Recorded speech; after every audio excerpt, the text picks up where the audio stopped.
আসসালামু আলাইকুম ওরহমতুল্লাহি ওবরাকাতু। ইদানিং শীত অনেক বেশি পড়তেছে। বিলের খেসারিগুলো ওই গাছের উপরে শিশির দানাগুলো অনেকটা মুক্তোর মতো চকচক করতেছে। আলহামদুলিল্লাহ, আজকে আমরা এবছরের মতো এই সিজনের শেষ ধান বাড়িতে আনলাম। আজকে আমরা শুধুমাত্র একটি ঘোড়া গাড়িতে করে সারাদিনে মোট ৫ বার বিল থেকে ধান আনছি। সেই ফজরের পর থেকে শুরু করে প্রায় আসর পর্যন্ত সারাদিনে আমরা মোট ৫ বার এই ধানগুলো বাড়িতে আনছি।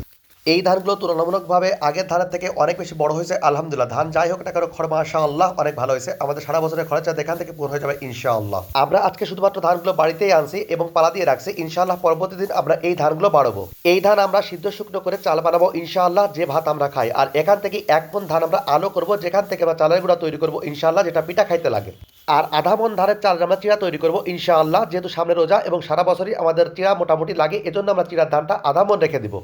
আগেই আপনাদের বলছি যে আজকে শুধুমাত্র আমরা একটি ঘোড়ার গাড়িতে করে ধান আনছি এবং সারাদিনে মোট ৫ বার বিল থেকে আমরা বাড়িতে ধান আনছি। ভিডিওতে আপনারা যে ঘোড়াটিকে দেখতে পাচ্ছেন, এই ঘোড়াটি কাকা নাকি ১৭ বছর আগে মোট ৭৫,০০০ টাকা দিয়ে কিনছিল এবং এতদিন ধরে এই ঘোড়াটা কাকাকে সেবা দিয়ে যাচ্ছে। ঘোড়াটিকে নাকি কাকা কোনো নরম জিনিস খাওয়ায় না, ছোলা, চাল, চিনি, ভুট্টা এই জাতীয় শক্ত খাবারগুলো খায়। আমরা দোকান থেকে চা খাওয়ার পরে ঘোড়াটির জন্য কিছু বাদাম এবং কেক কিনে নিলাম এবং সেটা খাওয়ালাম।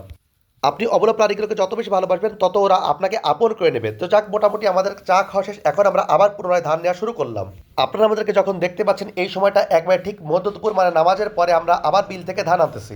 একটি ঘোড়ার গায়ে যে কি পরিমাণ শক্তি, এটা আসলে আপনারা কল্পনাও করতে পারবেন না। যে কাজ আমরা ১০ জন মানুষে করতে পারি, এই ঘোড়াটি সেই কাজ একাই করতে পারে।